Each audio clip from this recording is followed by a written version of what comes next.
नमस्कार, times of Swaraj में आप सबों का स्वागत है और मैं हूं संतोष सिंह।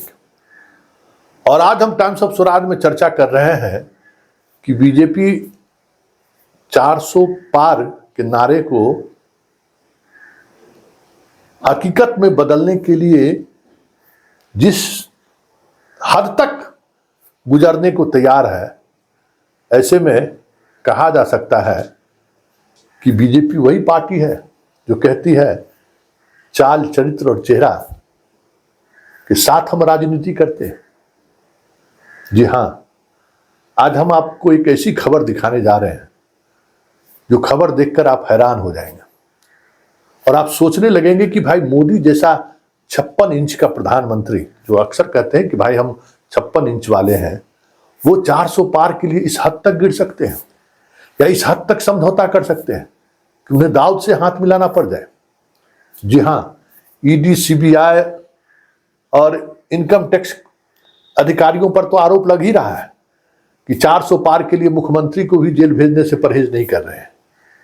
400 पार के लिए विपक्ष के तमाम बड़े नेताओं का जो बैंक बैलेंस है उस पर हाथ डालने से परहेज नहीं कर रहे हैं। कांग्रेस पार्टी का तो खाता ही सीज कर दिया था। चलिए, आज सुप्रीम कोर्ट ने खाता खोल दिया है, लेकिन जो हकीकत हम आपको दिखाने जा रहे हैं शायद आप भी हैरान हो जाएंगे। वैसे झारखंड के लोग जानते हैं, बिहार के लोग भी कुछ जानते हैं।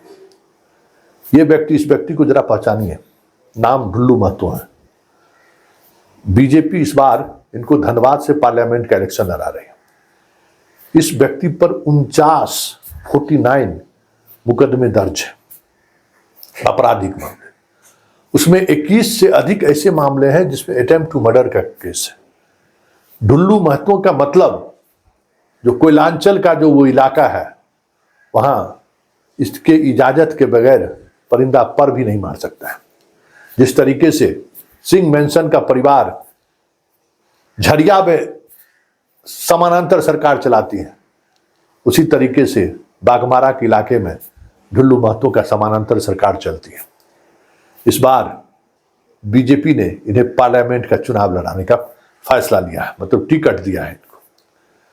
स्वाभाविक तौर पे ऐसे व्यक्ति का टिकट देने का मतलब कुछ न कुछ रहा होगा, कुछ न कुछ है। जो वहां के मुख्यमंत्री रहे हैं रघुवर दास, उसके ये करीबी रहे हैं और रहा है, और इसी का लाभ उन्होंने उठाया। जब बीजेपी सत्ता में रही तो उसका पौबारा रहा, चीजें चलती रहे, और इस तरीके का माफिया डॉन किसी की सरकार रहे उसकी बादशाहत चलती रहती है। लेकिन अब सवाल पर आते हैं। ये व्यक्ति चुनाव लड़ रहे हैं और इनके खिलाफ सरयू राय, याद करिए, वो सरयू राय जो झारखंड के मुख्यमंत्री रघुवर दास के खिलाफ निर्दलीय चुनाव लड़ा था और बुरी तरह से रघुवर दास को हार खानी पड़ी थी। मोदी और शाह पूरी ताकत लगा दिया था, फिर भी उनकी हार को वो जीत में नहीं बदल पाए थे। कुछ धनबाद में भी इस बार विधानसभा की तर्ज पर लोकसभा का भी समा बंधने लगा है। सरयू राय ने दावेदारी पेश की है कि मैं यहां से निर्दलीय चुनाव लड़ूंगा और तमाम पॉलिटिकल पार्टी आप मुझे समर्थन दीजिए, क्योंकि सामने वाला जो लड़ रहा है वो अपराधी है। और पूरे देश के सामने में ये चीजें आनी चाहिए कि नरेंद्र मोदी और अमित शाह कैसे कैसे आपराधिक चरित्र वाले प्रत्याशी को टिकट दे रहे हैं 400 पार करने के लिए।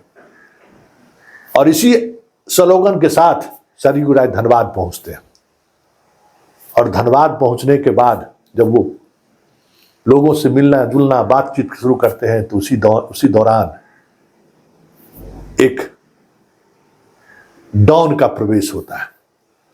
वो डॉन जो इन दोनों दाऊद का खासम खास है, वो डॉन जो कोयलांचल में एक समानांतर सरकार चलाने की कोशिश कर रहा है, वो डॉन जिसकी पहचान गैंग ऑफ वासेपुर के नए अवतार, नए डॉन के रूप में हो रहा है।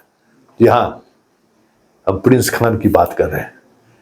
इस पूरे एपिसोड में अचानक प्रिंस खान की एंट्री होती है और उसके बाद प्रिंस खान का जो ऑडियो वायरल होता है, या जो ऑडियो संदेश के सहारे जिस तरीके से सरयू राय को धमकाने की कोशिश की गई है और जिस तरीके से ढुल्लू महतो को बहमा मंडित किया गया है। संकेत साफ है कि इस बार दाऊद से भी हाथ मिलाना पड़े तो मिला लेंगे, लेकिन 400 पार का जो मिशन है वो मिशन जरूर प्राप्त करेंगे। जरा सुनिए सरयू राय क्या कह रहे हैं। और सरयू राय के प्रेस कॉन्फ्रेंस से पहले जब उन्होंने जनसंपर्क अभियान चलाया था, उससे पहले प्रिंस खान किस तरीके से सरयू राय को और वहां के एक बीजेपी के बड़े नेता को धमकी दे रहा है, जरा वो भी सुनिए। इनके उम्मीदवार न केवल आपराधिक मुकदमों में सजा पाए हैं, बल्कि चुनाव लड़ने के भी योग्य नहीं। कृष्णा अग्रवाल हैं जो हमारे साथ काम करते हैं। उन्होंने भारतीय जनता पार्टी के प्रदेश अध्यक्ष श्रीमान बाबूलाल जी मरांडी को एक चिट्ठी लिखा कि आपने जो उम्मीदवार दिया है हमारे क्षेत्र के लिए, वो उम्मीदवार योग्य नहीं है, कई आरोप हैं उनके ऊपर। चिट्ठी भेजे जाने के 4 घंटे के भीतर इन्होंने फोन पर उनके साथ जो भी कहा वो सभी ऑडियो वायरल हुआ है, आप सभी के पास है। जैसे शब्दों का उपयोग किया, प्रिंस खान का भी जिक्र उसमें आया। अब उसके बाद प्रिंस खान ने कल एक और ऑडियो जारी किया। ऑडियो में आवाज़ तो प्रिंस खान की है, क्योंकि वहाँ जो पहले सीनियर एसपी रहे थे, मैंने उनसे पूछा, डीआईजी उनका है, अभी जो एसपी उनसे पूछा, कई पुलिस अधिकारियों से, थानेदारों से मैंने पूछा, आवाज़ लोगों ने कहा कि आवाज़ उसी की है। आवाज़ तो उसकी है मगर स्क्रिप्ट उसकी नहीं है। स्क्रिप्ट किसने लिख कर दिया है प्रिंस खान को, जांच इसकी होनी चाहिए। क्योंकि कृष्णा अग्रवाल से जिस भाषा में बात किया भाजपा के उस उम्मीदवार ने, और जिस भाषा में बात कर रहे हैं प्रिंस खान, उन दोनों में बड़ी कॉमन है और दोनों के स्क्रिप्ट में भी साम्यता है। अभी अभी मैंने देखा सोशल मीडिया के माध्यम से कि सरयू राय, कृष्णा अग्रवाल, ये लोग जो चूल्हा पे राजनीति का रोटी सेक रहे हैं, तो मेरा नाम लेकर, तो मेरा चूल्हा पे सिर्फ रक्त नीति का रोटी सेका जाता है, राजनीति का नहीं। तुम लोग को राजनीति करना है तो अपना पार्टी का मुद्दा उठाकर करो, मुझे बीच में मत लाना, नहीं तो तुम लोग का सर में जो बाल बचा है ना रे टकला, दोनों सरयू राय और कृष्णा अग्रवाल, दोनों का सर से बाल पूरा उखाड़ देंगे, याद रखना। साले तुम लोग साले जनता को छूतिया बनाना साले, कि डुल्लू महतो को टिकट मिल गया तो उसको टिकट मिल गया। तुम लोग को तो साले गम ये बात का है कि महतो को टिकट मिल गया। साले अपराधी सिर्फ डुल्लू महतो है रे। इससे पहले जो 4 गुना संहार करके विधायक जेल में है, तो का पूजा करके जेल गया रे चोट्टा साले। मेरे प्रति राजनीति मत करना, समझा। तुम लोग का औकात है रे प्रिंस खान को रोक देगा? प्रिंस खान को सिर्फ खुद प्रिंस खान रोक सकता है, तुम लोग का औकात नहीं है रोकने का, समझा। दोबारा सुने ना तो सीधा सर में एक भी बाल नहीं छोड़ेंगे, याद रखना। देखेंगे कौन तुम लोग को बचा लेगा। तो आपने सुना सरयू राय क्या कर रहे हैं कि स्क्रिप्ट किसी और ने लिखा है। कौन है वो स्क्रिप्ट लिखने वाला व्यक्ति जो ये कह रहा है कि डुल्लू महतो पिछड़ा है इसीलिए उनका विरोध हो रहा है? वो अपराधी नहीं है। एक डॉन जो दुबई में बैठकर धनबाद में सत्ता अपराधियों का सत्ता हथियाने पर लगा हुआ है, दाऊद का करीबी है, वो व्यक्ति बीजेपी के उम्मीदवारों का यह कर प्रचार कर रहा है कि वो तो पिछड़ा वर्ग से आता है। यही देखने की जरूरत है और यही महसूस करने की जरूरत है कि 400 पार का जो नारा है ना, उस नारा में मोदी जी को दाऊद से भी संपर्क करना पड़ रहा है। ऐसी चर्चा धनबाद में सरेआम है। देखिए आगे आगे होता है क्या, लेकिन इतना तय है कि सरयू राय अगर चुनावी मैदान में आ गए और जिस तरीके से तमाम विपक्ष सरयू राय के समर्थन की सहमति दे दी है और कांग्रेस से बातचीत चल रही है, अगर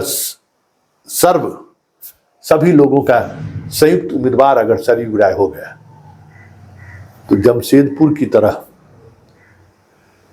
नरेंद्र मोदी की हार, इस बार सरयू राय की हार, सरयू राय ने रघुवर दास उनके मुख्यमंत्री को हराया था। उनके लाख प्रयास के बावजूद भी इस बार धनबाद में मोदी को हार का सामना करना पड़े तो कोई बड़ी बात नहीं होगी, क्योंकि सरयू राय अगर चुनाव लड़ेंगे तो राष्ट्रीय फलक पर ये चर्चाएं होंगी, और जब चर्चा होगी तो ढुल्लू महतो का चरित्र, चाल और चेहरा भी सामने आएगा।